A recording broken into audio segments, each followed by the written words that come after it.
नमस्ते। आज ये साइंस का जो 10वीं क्लास का जो साइंस का 5वां चैप्टर है जय प्रकरण, उसमें मैं संवहन वाला पार्ट कर रही हूँ।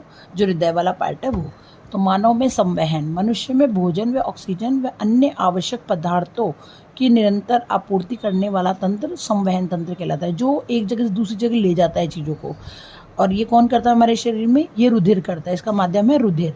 ये कहाँ से लेके जाता है? हृदय से लेके जाता है। तो मानव में वहन के मुख्य अवयव कौन कौन से? एक तो हृदय है और रक्त नलिकाएं। अब रक्त नलिकाएं में कौन कौन सी आ गई? धमनी व शिराएं। अभी इनका अलग अलग अपन देखेंगे कैसे काम करती हैं।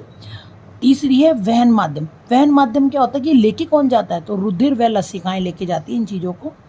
ठीक है, तो हम पढ़ रहे हैं हमारा हृदय। हृदय वह कैसे वर्क करता है? हृदय एक पेशीय अंग है। ये हमारी मुट्ठी के आकार का होता है। ऑक्सीजन युक्त रुधिर को CO2 युक्त रुधिर से मिलने से रोकने के लिए हृदय में 4 कोष्ठ होते हैं। हमारे हृदय में 4 कोष्ठ होते हैं। चारों के नाम आपको पता है, बायां आलिन, बायां निलय, दायां आलिन और दायां निलय। ये क्यों होते हैं? इसलिए होते हैं क्योंकि जो ऑक्सीजन वाला रुधिर है वो CO2 वाले रुधिर से ना मिल पाए, अलग अलग रहे, इसलिए होते हैं।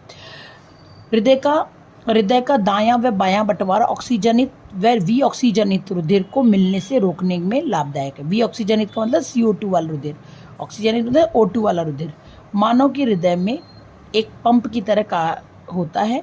मानव हृदय एक पंप की तरह होता है जो सारे शरीर में रुधिर का परिसंचरण करता है, मतलब कि लेके जाता है। हृदय में उपस्थित वाल्व रुधिर प्रवाह को उल्टी दिशा में जाने से रोकते हैं। उल्टी दिशा में कब जाता है? जब आलिंद और निलय, एक टाइम ऐसा आलिंद सिकुड़ता है, कभी निलय सिकुड़ता है। जब वो सिकुड़ते हैं तो उल्टी दिशा में उसका प्रवाह न हो, इसलिए हमारे वाल्व होते हैं। रक्त दाब क्या होता है? रुधिर वाहिकाओं की भित्ति को के विरुद्ध जो दाब लगता है उसे रक्त दाब कहते हैं। ठीक है, दाब धमनियों में शिराओं से अधिक होता है। देखो, जो धमनियाँ होती है ना, वो निलय से पूरे शरीर में प्रेशर के साथ में रुधिर को लेके जाती है, इसलिए धमनियों की भित्ति जो होती है वो मोटी होती है, इसलिए दाब अधिक होता है धमनियों पर, शिराओं पर कम होता है। सामान्य संकुचन जो होता है वो 120 mm होता है और शिथिलन मतलब फैलाव जो होता है वो 80। हृदय की कार्य प्रणाली। हृदय में 4 कोष्ठ होते हैं। एक तो बायां आलिन, बायां निलय, दायां आलिन, दायां निलय। अब देखो ये हृदय में कार्य कैसे होता है ये बताएंगे हम। 2 तरह से होता है। एक तो ऑक्सीजन वाला रुधिर पूरे शरीर में जाता है और पूरे शरीर से विऑक्सीजनित रुधिर वापस आता है। तो देखो, ऑक्सीजन प्रचुर रुधिर फुफ्फुस से हृदय में बाईं ओर स्थित बाएं आलिंद में आता है। सबसे पहले फुफ्फुस से कहाँ आता है? बाएं आलिंद में। जब बाएं आलिंद में आता है तो बाएं आलिंद क्या होता है? फैल जाता है। जब ऑक्सीजन जनित रुधिर बाएं आलिंद से बाएं निलय में जाता है तो आलिंद तो संकुचित हो जाता है और निलय शिथिल हो जाता है। मतलब कि जब बाएं आलिंद से बाएं निलय में जा रहा है तो बाएं आलिंद तो क्या हो जाएगा? सिकुड़ेगा क्योंकि वो खाली हो रहा है, और निलय फैलेगा क्योंकि वो भर रहा है। जब बाएं निलय से ऑक्सीजन जनित रुधिर पूरे शरीर में पंप किया जाता है तब बायां निलय क्या होता है? संकुचित, क्योंकि इस बार वो खाली हो रहा है। ये एक प्रोसेस कंप्लीट हो गया है। जब पूरे शरीर से विऑक्सीजनित रुधिर मतलब CO2 वाला रुधिर इकट्ठा करके ऊपर वाले कोष्ठ दाएं आलिंद में लाया जाता है तब दायां आलिंद फैलता है क्योंकि उसमें भर रहे हैं वापस। दाएं आलिंद से दाएं निलय में विऑक्सीजनित रुधिर को ले जाया जाता है और अंत में दायां निलय विऑक्सीजनित रुधिर को फुफ्फुस में पंप कर देता है जहाँ CO2 को अलग कर दिया जाता है। इस तरह से ये रुधिर प्रवाह चलता रहता है। इसमें ये किसके द्वारा होता है? रक्त नलिकाओं द्वारा होता है ये सारा वर्ग। ये रुधिर की कार्यप्रणाली कंप्लीट हो गई है।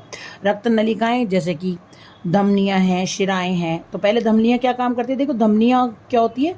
ऑक्सीजनित रुधिर को लेके जाती है। धमनियां ऐसी रुधिर वाहिकाएं हैं जो ऑक्सीजनित रुधिर को पूरे शरीर में सभी अंगों तक ले जाती है। धमनियों की भित्ति मोटी होती है, वह लचीली होती है क्योंकि रुधिर हृदय से उच्च दाब से निकलता है, क्योंकि जो निलय है वहाँ से उच्च दाब से निकलता है, धमनियों में जाता है पूरा रुधिर, पूरे प्रेशर से जाता है, इसलिए धमनियों की भित्ति क्या होती है? मोटी होती है। ये सतही नहीं होती है, लेयर नहीं होती है इनमें। जो शिराएं होती है, शिराएं विभिन्न अंगों से विऑक्सीजनित रुधिर को फुफ्फुस में ले आती है। और शिराएं क्या होती है? पतली होती है क्योंकि वो अलग अलग अंगों से उठाती है रुधिर को, इसलिए वो पतली शिराएं होती है, पतली भित्ति होती है, उसकी मोटी की जरूरत नहीं होती। ये सतही होती है, लेयर होती है इनमें।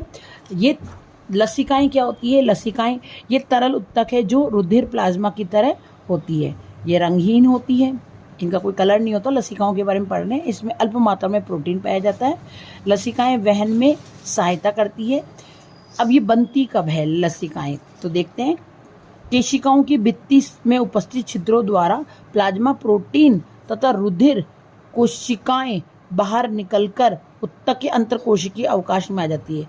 क्या होता है कि जो आपकी कोशिकाएं होती है उसमें जो भित्ति होती है उसमें छोटे छोटे छेद होते हैं, जिसे प्लाज्मा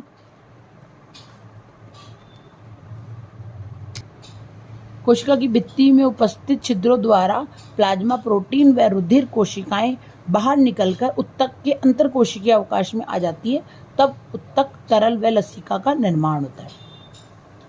ठीक है, कोशिकाओं की भित्ति से जब ये सब चीज़ें बाहर आ जाती है, प्रोटीन बाहर आ जाता है ना, प्लाज्मा बाहर आ जाता है, रुधिर कोशिकाएं बाहर आ जाती है, तब अंतरकोशिकीय अवकाश में चली जाती है। और उस समय के लिए ऊतक क्या करता है, तरल का निर्माण करता है, एक लिक्विड बनाता है और लसिकाओं का निर्माण करता है। और लसिकाओं का एक कार्य क्या होता है, पचा हुआ व शुद्धांत द्वारा अवशोषित वसा का वहन लसिकाओं द्वारा होता है और अतिरिक्त तरल को बाह्य कोशिकीय अवकाश में वापस रुधिर में ले आता है। ठीक है, और ये प्लेटलेट्स के बारे में जानकारी लेंगे हम।